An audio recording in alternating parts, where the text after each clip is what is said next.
बिस्मिल्लाहिर्रहमानिर्रहीम।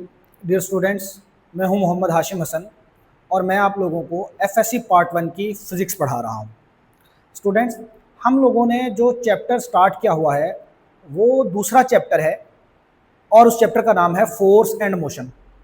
आज हम इस चैप्टर का बहुत इंपॉर्टेंट टॉपिक पढ़ने जा रहे हैं जिसका नाम है मल्टीप्लिकेशन ऑफ टू वेक्टर्स। हमने दो वेक्टर्स को मल्टीप्लाई करने के तरीके सीखने हैं। अब दो वेक्टर्स को मल्टीप्लाई करने के बेसिकली दो तरीके हैं।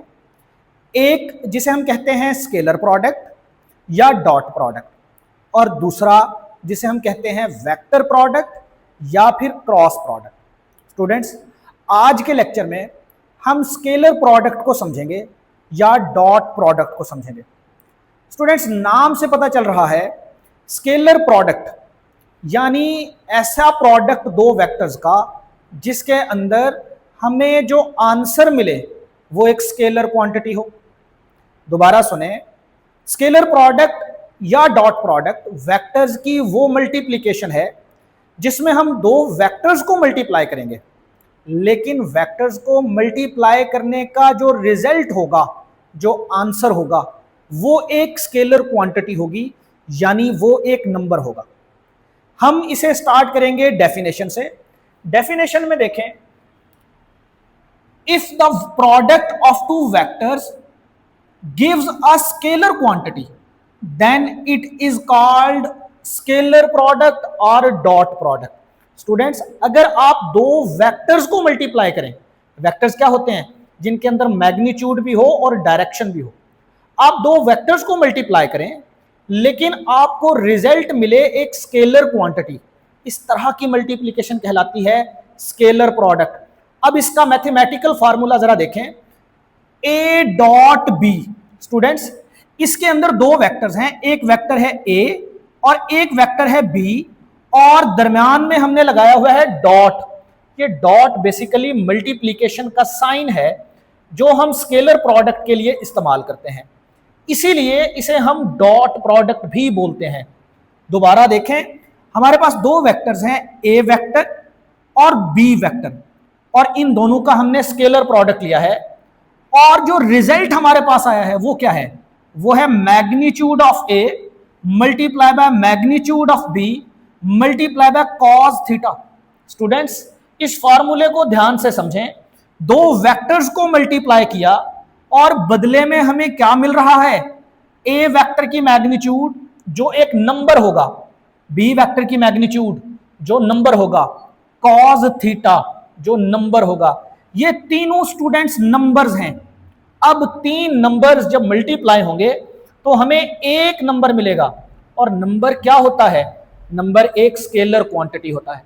तो याद रखें, अगर हम दो वेक्टर्स को मल्टीप्लाई करें और दो वेक्टर्स को मल्टीप्लाई करने के बाद हमें जो आंसर मिले वो एक नंबर हो या वो एक स्केलर क्वांटिटी हो, तो इस तरह की मल्टीप्लिकेशन को स्टूडेंट्स कहते हैं हम स्केलर प्रोडक्ट या डॉट प्रोडक्ट। अब हमारे जहन में पहला क्वेश्चन ये आएगा कि यहां पे कॉस थीटा ही क्यों आया है, या ये फार्मूला बनता कैसे है? स्टूडेंट्स, आपने याद रखना है, अगर आप दो वेक्टर्स का डॉट प्रोडक्ट ले रहे हैं या आप दो वेक्टर्स का स्केलर प्रोडक्ट ले रहे हैं, तो उसके लिए एक जनरल फार्मूला अपने जहनों में बिठा लें। वो फार्मूला अगर आप लोग याद रख लेंगे तो आपको कभी भी स्केलर प्रोडक्ट को याद करते हुए या इसका फार्मूला बनाते हुए कोई मुश्किल पेश नहीं आएगी। देखें students, first vector dot second vector. अब मैंने ये फर्स्ट वेक्टर और सेकंड वेक्टर इसलिए लिखे हैं कि आप अब फर्स्ट वेक्टर की जगह पे चाहे तो ए ले लें, चाहे तो बी ले लें, चाहे तो सी ले लें, चाहे तो डी ले लें, कोई भी वेक्टर ले लें। बिल्कुल इसी तरह सेकंड वेक्टर मैंने इसलिए लिखा है, चाहे तो आप इसकी जगह पे ए लें, चाहे बी लें, चाहे सी लें, चाहे डी लें, या कोई भी आप वेक्टर ले लें। Students, first vector dot second vector equal होगा किसके?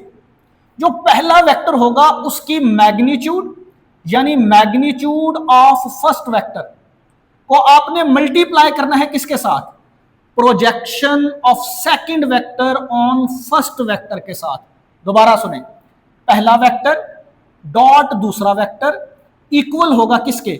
Magnitude of first vector multiply by projection of second vector on first vector. अभी आपको शायद इस फार्मूले की समझ ना आई हो, लेकिन जब इसे मैं अप्लाई करूंगा तो आपको समझ आएगी। स्टूडेंट्स, हमारे पास दो वेक्टर्स हैं और हमने उन दोनों वेक्टर्स का ओरिजिन कॉमन कर दिया है। ओरिजिन कॉमन करने से क्या मुराद है? ओरिजिन कॉमन करने से मुराद यह है कि हमने दोनों वेक्टर्स की टेल्स को जोड़ दिया है। यही आपकी बुक में लिखा हुआ है कि हम कंसीडर करते हैं कि हमारे पास दो वेक्टर्स हैं और हमने उन दोनों वेक्टर्स को एक दूसरे के करीब लाए और इस तरह से करीब लाए कि हमने उन दोनों की टेल्स को आपस में जोड़ दिया। टेल्स को आपस में जोड़ देने का दूसरा वर्डिंग ये हो सकती है कि हमने दोनों का ओरिजिन कॉमन कर दिया। स्टूडेंट्स, ये करना इसलिए जरूरी होता है क्योंकि याद रखें कि जब भी आपने दो वेक्टर्स के दरमियान में एंगल देखना है कि दो वेक्टर्स के दरमियान में एंगल कितना बन रहा है, तो एंगल देखने के लिए यह जरूरी है कि दोनों वेक्टर्स की टेल्स आपस में जुड़ी हों। स्टूडेंट्स, यही मकसद था, इसीलिए हमने दोनों वेक्टर्स की टेल्स को आपस में जोड़ दिया। अब आप देखें, एक ए वेक्टर है और एक बी वेक्टर है। अब हमने इन दोनों वेक्टर्स का स्टूडेंट स्केलर प्रोडक्ट निकालना है या डॉट प्रोडक्ट निकालना है। अब दो तरीके हो सकते हैं, या तो आप ए डॉट बी करें या फिर आप बी डॉट ए करें। यहां पे जो तरतीब है वो बहुत इंपॉर्टेंट है। स्टूडेंट्स, पहले हम ए डॉट बी करेंगे, फिर हम बी डॉट ए करेंगे। सबसे पहले हम करेंगे ए डॉट बी। यहां पे देखें, पहला वेक्टर कौन सा है? ए, और दूसरा वेक्टर कौन सा है? बी। अब वो फार्मूला देखें जरा, क्या लिखा हुआ है वहां पे। जो पहला वेक्टर है उसकी आपने मैग्नीट्यूड लेनी है, यानी ए की हमने क्या लेनी है? मैग्नीट्यूड। तो मैं स्टूडेंट्स यहां पे क्या लिखूंगा? ए की मैग्नीट्यूड को हम सिंपली ए से ही रिप्रेजेंट करते हैं। ए की मैग्नीट्यूड लिख दी। दूसरा जो वेक्टर होगा उसका हमने प्रोजेक्शन लेना है पहले वेक्टर पे, यानी projection of second vector on first vector. तो यहां पे फिर मैं उसी फॉर्मूले को कैसे लिखूं? प्रोजेक्शन ऑफ सेकंड वेक्टर यानी B vector, projection of B vector on A vector. तो मैं लिखूंगा projection of B vector on A vector. Students, वो जनरल फार्मूला अगर आपके जहन में होगा तो आप ये फार्मूला फौरन बना लेंगे। अब जरा देखें, लेफ्ट साइड पे क्या लिखा हुआ है? ए डॉट बी, ये आ गया एज इट इज, इक्वल का साइन एज इट इज। ये ए की मैग्नीट्यूड है, ये भी आ गया एज इट इज। स्टूडेंट्स, क्या रह गया? हमने अब फाइंड करना है प्रोजेक्शन ऑफ बी ऑन ए, यानी हमने किसका प्रोजेक्शन बनाना है? बी का। किसके ऊपर? ए के ऊपर। स्टूडेंट्स, प्रोजेक्शन का मतलब है हमने बी वेक्टर का कंपोनेंट बनाना है ए वेक्टर के ऊपर। हम प्रीवियस लेक्चर्स के अंदर ये पढ़ के आए हैं कि अगर आपने किसी वेक्टर का कंपोनेंट बनाना हो तो आप उस वेक्टर के हेड से एक परपेंडिकुलर लाइन गिराएं दूसरे वेक्टर पे। कैसे? मैं यहां से बी वेक्टर के हेड से, चूंकि मुझे बी के कंपोनेंट चाहिए, बी का प्रोजेक्शन चाहिए, मैं बी वेक्टर के हेड से एक परपेंडिकुलर लाइन गिराऊंगा। कहां पे? ए वेक्टर पे। स्टूडेंट्स, अब अगर आप लोग यहां पे देखें तो आपको एक ट्राई एंगल नजर आ रही है। इस ट्राई एंगल में ये जो लेंथ है ना, ये जो बी का जो प्रोजेक्शन पड़ा है ए के ऊपर, बी का जो साया पड़ा है ए के ऊपर, वो कौन सा है? वो है ये वाली लेंथ।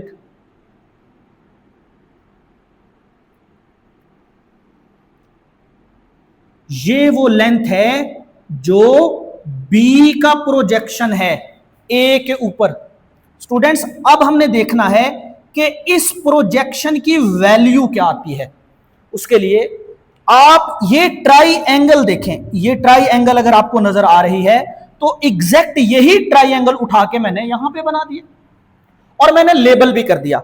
इस पॉइंट को मैंने बोला O, इस पॉइंट को मैंने बोला P, और ये जो पॉइंट है इस पॉइंट को मैंने बोला M, और ये थीटा है, थीटा मैंने एज इट इज वहां पे बनाया।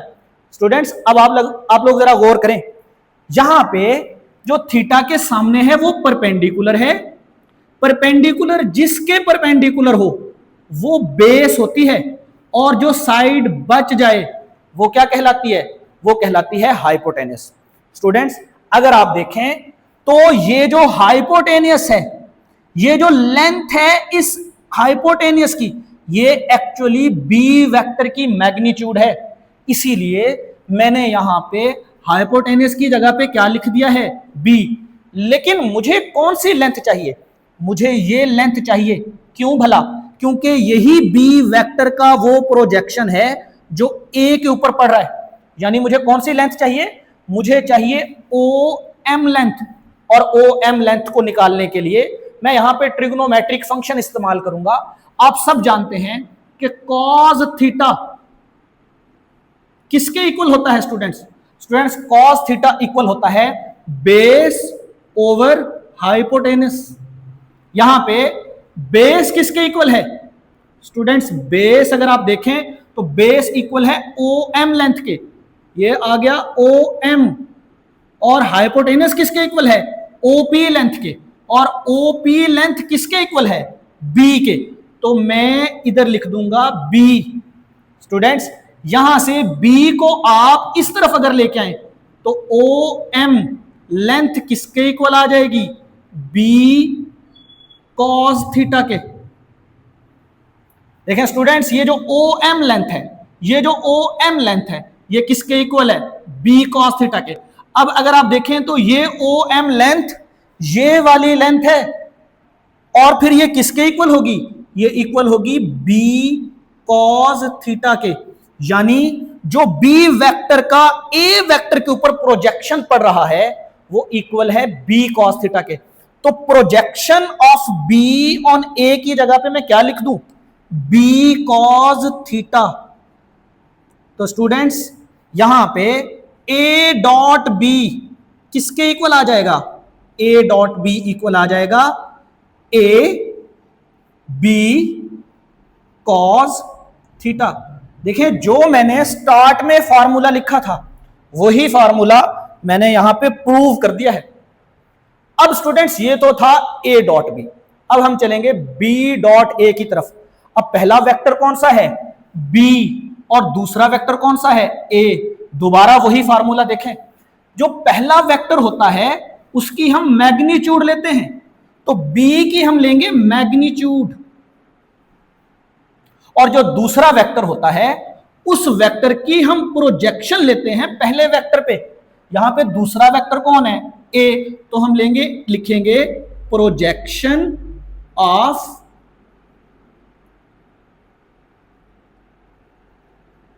ए vector on B vector. Students, ये हमारे पास बन गया है फॉर्मूला। अब इसके अंदर हमने देखना है कि projection of A on B का क्या आंसर आता है। स्टूडेंट्स देखें, ये B dot A left side पे लिखा हुआ है, ये आ जाएगा एज इट इज। इक्वल का साइन आ जाएगा एज इट इज, बी आ जाएगा एज इट इज। और projection of A on B की जगह पे देखना है क्या आता है। अब आप मुझे बताएं कि हमें किसकी प्रोजेक्शन चाहिए। अब हमें स्टूडेंट्स ए की प्रोजेक्शन चाहिए, यानी ए का कंपोनेंट चाहिए किसके ऊपर? बी वेक्टर के ऊपर। जब हमें बी के कंपोनेंट बनाने थे तो हमने बी के हेड से एक परपेंडिकुलर लाइन गिराई थी ए वेक्टर के ऊपर। अब हमें ए का प्रोजेक्शन चाहिए, तो हमें क्या करना पड़ेगा? हमें ए के हेड से एक परपेंडिकुलर लाइन गिरानी पड़ेगी। कहां पे? बी के ऊपर। तो स्टूडेंट्स, यहां से जब मैं एक परपेंडिकुलर लाइन गिराता हूं, देखिए मैंने क्या किया है, मैंने ए के हेड से एक परपेंडिकुलर लाइन गिराई है। कहां पे? बी पे। स्टूडेंट्स, ये देखें, ये एक परपेंडिकुलर लाइन गिराई है मैंने। अब इस डायग्राम में भी अगर आप देखें तो आपको एक ट्राइएंगल नजर आती है जो एक राइट एंगल ट्राइएंगल है। ये है स्टूडेंट्स वो ट्राइएंगल। ये इसी ट्राइएंगल को एज इट इज उठा के मैंने यहां पे बना दिया है। स्टूडेंट्स, यहां पे ये है वो राइट एंगल 90 डिग्री का। अब जरा देखें इस डायग्राम को।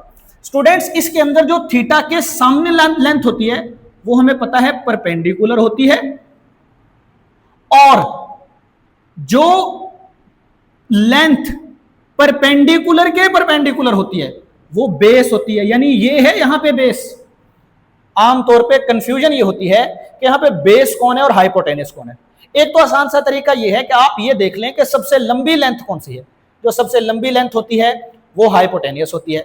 दूसरा तरीका यह है कि आप डायाग्राम को समझें किस तरह से, जो थीटा के सामने है वो परपेंडिकुलर है, और परपेंडिकुलर जिसके परपेंडिकुलर है, परपेंडिकुलर जिस लाइन के साथ 90 डिग्री का एंगल बना रहा है वो कहलाती है बेस, और जो बच जाएगी लेंथ वो कहलाएगी हाइपोटेनस। स्टूडेंट्स यहां पे मैंने इस ट्राई एंगल को बनाया और इसको मैंने लेबल कर लिया।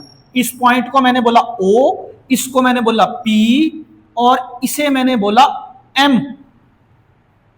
अब स्टूडेंट्स यहां पे अगर आप गौर करें तो मैंने OM लेंथ की जगह पे A लिखा हुआ है। क्यों भला? क्योंकि ये जो लेंथ है ये वेक्टर A की लेंथ है, और किसी वेक्टर की जो लेंथ होती है वो उसकी मैग्नीट्यूड होती है। बेसिकली ये OM लेंथ वेक्टर A की क्या है? मैग्नीट्यूड। अब वापिस आए और ये देखें कि हमें यहां पे चाहिए क्या। हमें चाहिए projection of A on B, A का वो साया जो B के ऊपर पड़ रहा है। स्टूडेंट्स A का जो साया है ना जो B के ऊपर पड़ रहा है वो बेसिकली ये लेंथ है। अगर इसे मैं इस ट्राइएंगल से कंपेयर करूं तो मुझे बेसिकली OP लेंथ चाहिए, और OP लेंथ निकालने के लिए मैं क्या करूंगा, मैं अगेन cos थीटा अप्लाई करूंगा। cos थीटा किसके इक्वल होता है स्टूडेंट्स? cos थीटा इक्वल होता है बेस ओवर हाइपोटेनस के। अब यहां पे बेस कौन है? बेस है स्टूडेंट्स यहां पे OP, ये बेस है। तो हम यहां पे लिख लेंगे cos theta is equal to OP,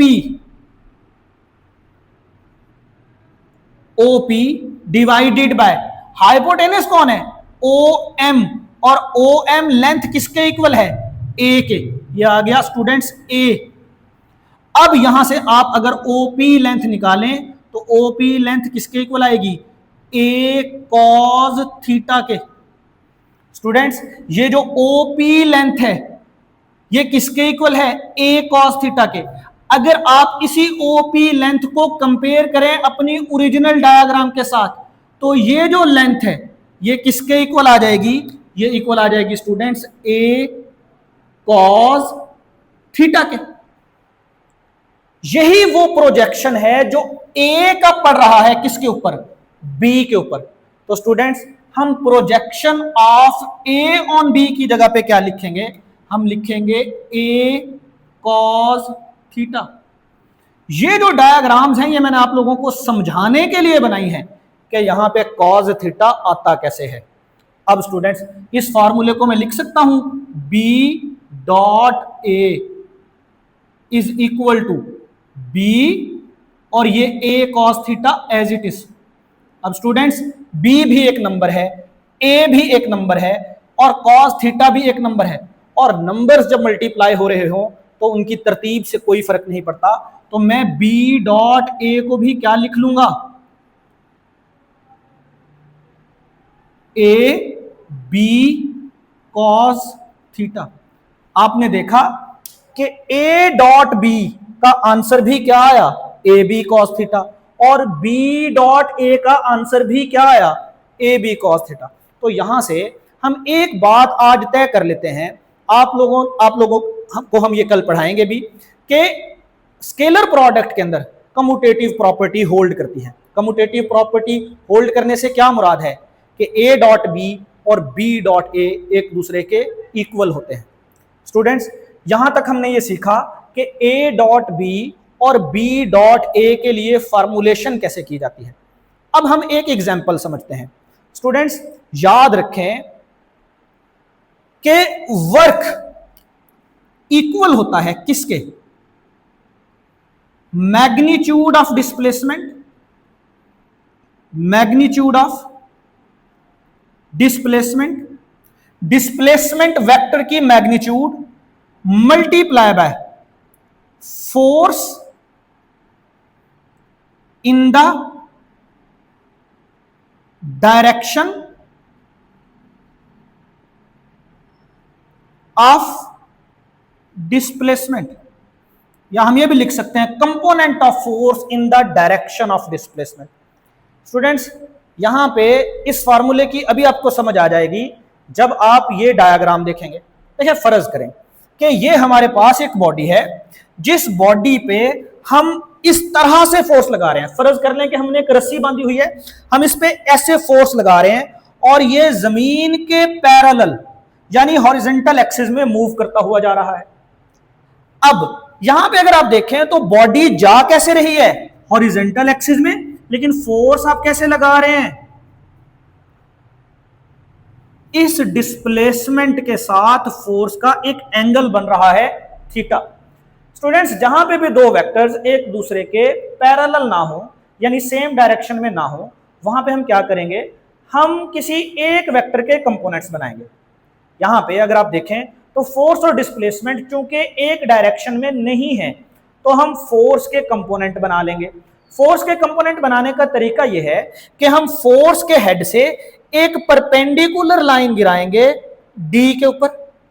students हमने बेसिकली फोर्स के कंपोनेंट्स बनाने हैं। आपको यह पता है, अगर आप लोगों ने पिछले लेक्चर लिए हैं तो आपको यह पता है कि जो थीटा के सामने होगा वो होगा एफ का वाई कंपोनेंट, और एफ का वाई कंपोनेंट इक्वल होता है एफ साइन थीटा के, और एफ साइन थीटा की डायरेक्शन अपवर्ड होगी।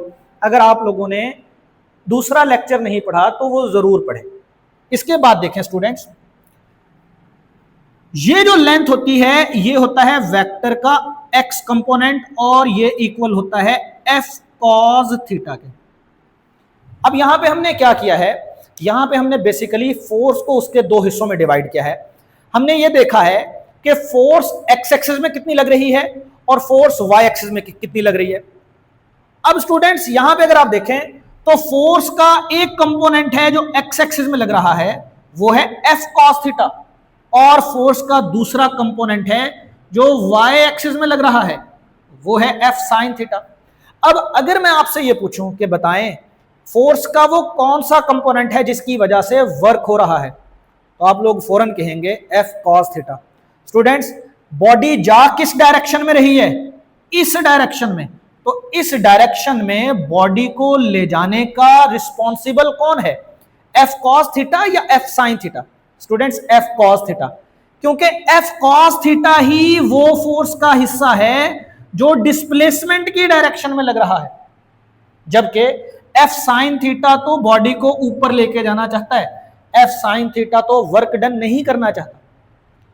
तो फिर हम यहां पे W की जगह पे, वर्क की जगह पे W लिखेंगे, मैग्नीट्यूड ऑफ डिस्प्लेसमेंट की जगह पे हम D लिखेंगे। क्यों लिखा है हमने मैग्नीट्यूड, देखें किसी भी वेक्टर की जो मैग्नीट्यूड होती है उसे हम सिंपल अल्फाबेट से डिनोट करते हैं, और force in the direction of displacement, displacement की डायरेक्शन में कौन सी फोर्स है, एफ कॉस थीटा। तो स्टूडेंट्स यहां पे हम इसे अगर सिंप्लीफाई करें तो हम लिख सकते हैं कि ये इक्वल है डी एफ कॉस थीटा के, और इसे हम लिख सकते हैं रीअरेंज करके डी एफ साइन थीटा को डी एफ कॉस थीटा को हम रीअरेंज करके लिख सकते हैं F D cos theta. Students अब एक बात पे गौर करें, अगर ए डॉट बी इक्वल है ए बी कॉस थीटा के, या फिर ए बी कॉस थीटा अगर ए डॉट बी के इक्वल है, तो एफ डी कॉस थीटा किसके इक्वल होगा, एफ डॉट डी के। तो स्टूडेंट्स वर्क किसके इक्वल आ जाएगा, एफ डॉट डी के। दोबारा सुने, चूंकि A B cos theta equal है ए डॉट बी के, तो फिर एफ डी कॉस थीटा किसके इक्वल होगा, एफ डॉट डी के। यहां पे स्टूडेंट आपने ये प्रूव कर दिया है कि अगर आपके पास दो वेक्टर्स हों, एक फोर्स और एक डिस्प्लेसमेंट, और आप उन दोनों का डॉट प्रोडक्ट लें, तो उसके नतीजे में आपको एक स्केलर क्वांटिटी मिलती है, और वो स्केलर क्वांटिटी कौन सी है? वर्क। स्टूडेंट्स, ये था आज तक का हमारा लेक्चर। इस लेक्चर के अंदर हमने ये देखा कि स्केलर प्रोडक्ट क्या होता है, फिर हमने इसके अंदर ये देखा कि स्केलर प्रोडक्ट का फॉर्मूला कैसे बनता है, और फिर हमने एक एग्जाम्पल से ये प्रूव किया कि वर्क जो है वो एफ वेक्टर और डी वेक्टर के डॉट प्रोडक्ट के इक्वल है। यानी हमने ये प्रूव कर दिया कि अगर दो वेक्टर्स का डॉट प्रोडक्ट लिया जाए तो बदले में जो हमें क्वांटिटी मिलती है वो एक स्केलर क्वांटिटी मिलती है। स्टूडेंट्स, इस लेक्चर का जो दूसरा हिस्सा है उसे हम नेक्स्ट वीडियो में पढ़ेंगे। तब तक के लिए अल्लाह हाफिज।